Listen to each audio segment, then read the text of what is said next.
नमस्कार दोस्तों, मैं आप सबका दोस्त पुनीत कुमार ओझा। दोस्तों, आज मैं एक प्रोफेशनल कोर्स के बारे में बात करने वाला हूं, जिसमें कितनी संभावनाएं हैं, कोर्स का क्या स्ट्रक्चर है और इसको करने के बाद कहां कहां संभावनाएं हैं एक उद्यमी के रूप में या एक पेशेवर के रूप में। इन सारी चीज़ों के बारे में आज हम बात करेंगे। सबसे पहले बात करते हैं कि इसमें कौन कौन सी डिग्रीज़ हैं, ग्रेजुएशन में क्या कोर्स चलते हैं, मास्टर्स डिग्री में क्या चलते हैं, यूजी और पीजी डिप्लोमा है या नहीं है, और कौन कौन से संस्थान हैं। तो दोस्तों, सबसे पहले जानेंगे कि कौन कौन से फेमस कोर्स हैं। सबसे ज़्यादा जो पॉपुलर कोर्स है वो ग्रेजुएशन लेवल पे चलता है, bachelor of travel and tourism management. कई जगह BBA travel and tourism management के नाम से भी चलता है। उसके अलावा master of travel and tourism management, और बहुत से ऐसे संस्थान हैं जो कि MBA travel and tourism management में डिग्री देते हैं। उसके अलावा बहुत से ऐसे संस्थान हैं जो post graduate diploma in travel and tourism में भी डिग्री देते हैं। शीर्ष संस्थानों की बात करें तो Indian institute of travel and tourism management, जिसके कि कई सारे कैंपसेस हैं इंडिया में। उदाहरण के तौर पे ग्वालियर में, नेल्लोर में, गोवा में और नोएडा में। दोस्तों, ये सबसे प्रतिष्ठित संस्थान है ट्रैवल एंड टूरिज्म मैनेजमेंट की पढ़ाई करने का। इसके अलावा अगर हम बात करें तो देश के जो शीर्ष केंद्रीय विश्वविद्यालय हैं वहाँ भी ये कोर्स चलता है। जनरली कई सारे केंद्रीय विश्वविद्यालयों में बैचलर्स डिग्री कम अवेलेबल है, मास्टर्स डिग्री के कोर्सेज ज़्यादा उपलब्ध हैं। उसके अलावा बहुत सी स्टेट यूनिवर्सिटीज़ में, डीम्ड यूनिवर्सिटीज़ में और बहुत से प्राइवेट इंस्टीट्यूशंस में भी ये कोर्स अवेलेबल है।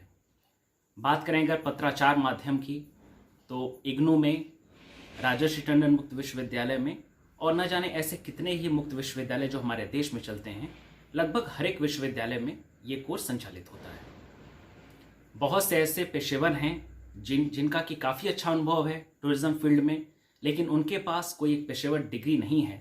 तो इस स्थिति में सबसे बेहतर हो सकता है पत्राचार माध्यम, और दोस्तों इग्नू उसमें शीर्ष पे आता है। अब बात करें स्कोप की कि इस कोर्स को करने के बाद कहाँ कहाँ स्कोप है और कितनी संभावनाएं हैं। दोस्तों, इस फील्ड की सबसे जो ज़रूरी बात है वो ये है कि आप कितने स्किल्ड हैं और आपका इंटरेस्ट ट्रेवल एंड टूरिज़्म के फील्ड में, जो ट्रेवल हॉटस्पॉट हैं देश के, जो टूरिज़्म डेस्टिनेशन है फेमस, उसके बारे में आपकी जिज्ञासा का होना बहुत ही ज़रूरी है।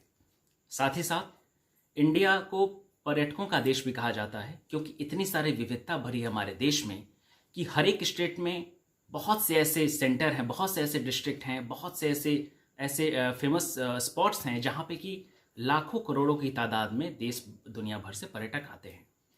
तो इस स्थिति में सबसे आवश्यक हो जाता है विदेशी भाषाओं की जानकारी। आपको इंग्लिश तो आनी ही चाहिए। साथ ही साथ अगर आप एक गाइड के रूप में इंडिपेंडेंट काम करना चाहते हैं तो आपको फॉरेन लैंग्वेज का ज्ञान हो तो ज़्यादा बेहतर है। दोस्तों, सबसे आवश्यक है कि ट्रैवल एंड टूरिज़्म मैनेजमेंट के लिए आपको एक अच्छा ट्रैवलर होना पड़ेगा और अपने देश की संस्कृति के बारे में आपको जानना होगा, अपने देश के इतिहास के बारे में जानकारी रखनी होगी, तब जाके आप एक अच्छे पेशेवर हो पाएंगे। सबसे ज़रूरी है कि कोर्स आपने कर लिया। कई सारे लोग इस बात को लेकर परेशान हो जाते हैं कि वहाँ प्लेसमेंट नहीं होता है। इसके लिए भी चिंता करने की कोई आवश्यकता नहीं है। आप कोर्स कंप्लीट करने के बाद किसी भी ट्रैवल एजेंसी में या बहुत सारे गवर्नमेंट के ऐसे कोर्सेज आते रहते हैं जहाँ रजिस्टर्ड गाइड का एक कोर्स होता है।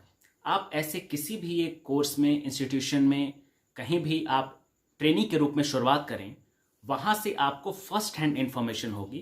क्योंकि दोस्तों, थ्योरी के साथ साथ अगर आपको प्रैक्टिकल की जानकारी नहीं है तो हो सकता है कि आपको कहीं ना कहीं उतनी बेहतर अपॉर्चुनिटी ना मिल पाए।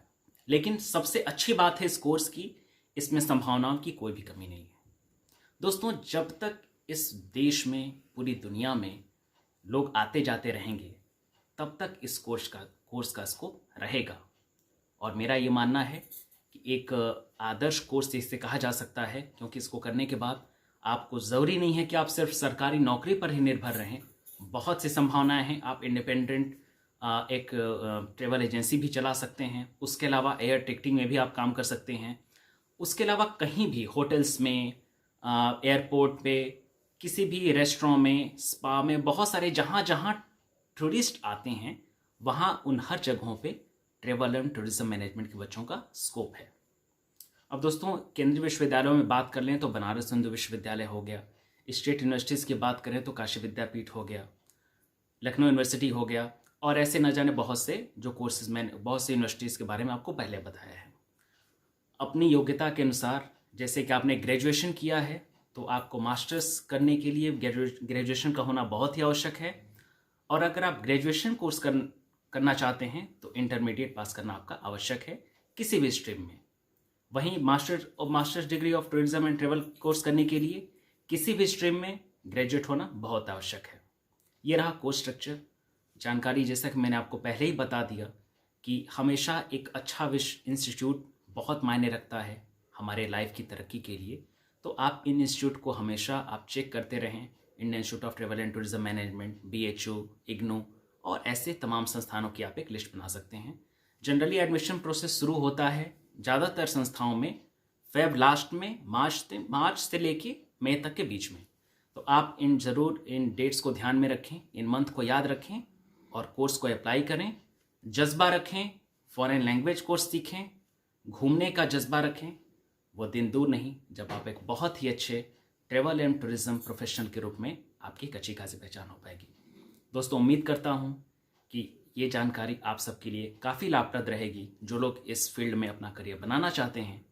दोस्तों आप सबको वीडियो कैसा लगा ज़रूर बताएं।